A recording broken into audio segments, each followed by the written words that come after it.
Programmani boshlashdan burun ikki og'iz gap qilishni muvofiq ko'ryapman.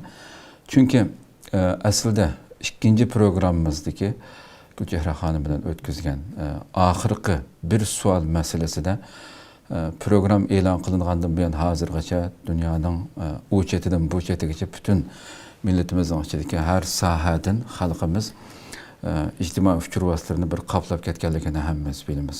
Amaliyotda u so'z qilg'uchiga tegishlik javob millatimiz umumiy jihatdan berib bo'lganligi uchun degan asli qat'iy to'xtalmaslik fikr edim. Lekin bugun e'lon qilgan shu millatimiz tarafidan ayblanayotgan mazkur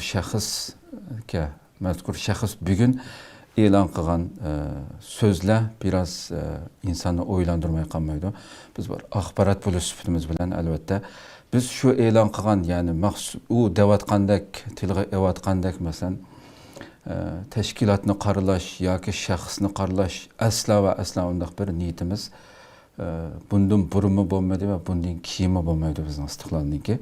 Hatto biz shu Berlinda o'tkazilgan yig'in munosabati bilan tunji qatim o'tkazilgan kuni mana o'sha ekranda bevosita chiqib shu yig'indagi 3 kunlik yig'inning millatimiz uchun xayrli bo'lishini biz istiqlolda sungan bir kanal biz o'zimiz chiqib sundim shuni. Nurg'un dunyoning har qaysi joylaridan xalqimiz kelgan, chet elliklar qatnashgan bu yig'inda millatimiz uchun xayrli ishlarning bo'lishini umid qilamiz deb uning xabarini biz sunduq bu ekranda. Asla va asla shu yerda qo'yilgan, so'ralgan savaldimi, mening shu so'rgan savolimdimi va qo'ygan mavzurimizdimi asla bir tashkilot yoki qurultay yoki akademiya birisini qaralash uchun mavzu qo'yilmadi. Ba'zi tashkilot mas'ullari va tirnoq ichida ziyolilar degan bu mavzuning o'zidan har qanday bir aql egasi bu mavzudimi yoki so'zladimi hech qanday bir tashkilotni yoki shaxsni nuqul qilib turib nishonga olmaganligimizni aniq ko'ra oladi. O'tirg'i qo'yilgan bu yerda xato tushunib qoladigan ish aslo yo'q. So'z, shaxsning so'zi butun dunyoda uchib yuradi.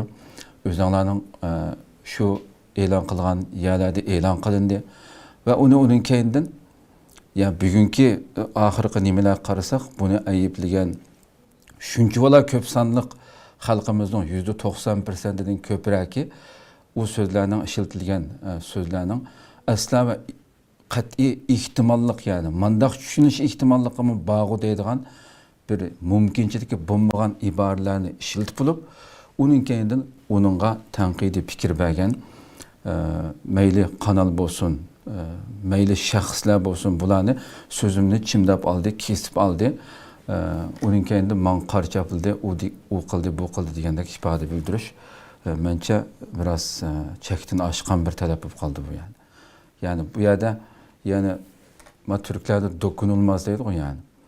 Yani sana hech kim chaqalanmaydigan, sening bildirgan hech har qanday bir fikringga mayli sen qaysi mavqeda bo'lgan jamiyatda, tashkilot raisi bo'lgan va yoki bir ziyoli bo'lgan, sening so'zlaringga sen ommaviy bir so'rinni gap qilib uni e'lon qilgan bo'lsang, uning keyinda millatning ichidagi har qanday bu millatning a'zosi sening so'zingga yoki ijobiy va yoki salbiy shaklda tanqidiy fikr berish huquqini monopol qilib olib, mening hech qanday so'zimga men iroda qilgan, men ko'zlagandan boshqa shaklda tushunish haqqim yo'q deydigan shaklda yoki ifoda bildirish haqqim yo'q.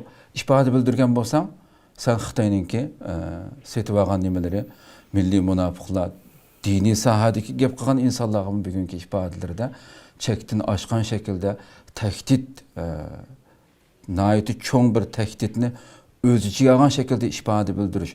Bu huquqni sen kimdan olding? Har qanday bir Uyg'ur bu ifodalarni o'qigan vaqtida yoki u o'zining ifodasini yozib olib ekran qarab o'qigan, millatga o'qib bergan bu so'zlarni, ya'ni boshlang'ich maktab saviyasidagi inson qaysi ruhiy kayfiyatning ichida deyotganligini yani to'liq tushunib yetadi yani. Ya bu huquqni mening so'zim hech qanday bir shaklda yani boshqalarning e'tiroz bildirish haqqi yo'q. Men %100 to'g'ri deyman deganni imo qilishdan boshqa narsa emas yani. Yani cho'qim %100 qabul qilish kerakmi sizning qilgan gapingiz? Ya shaxs muhim emas bu yerda. Mayli sen bo'lgin, mayli boshqasi bo'lsin yani. o'tirib qo'ygan har qanday fikrini sallamla deb qo'l qo'shtirish kerakmi yani? Shuning uchun bu masala haqiqatan yani bu suhbatning beshida men shu gapni qilgan bo'lay. Mayli kim bo'lsa bo'lsin, umumiy maydonga e'lon qilingandan keyin o gap har qanday mayli biz olayli mayli boshqasi bo'lsin, uning bu yerda yana shuni deb qo'yaylik. Haqorat biz prinsipimiz shu.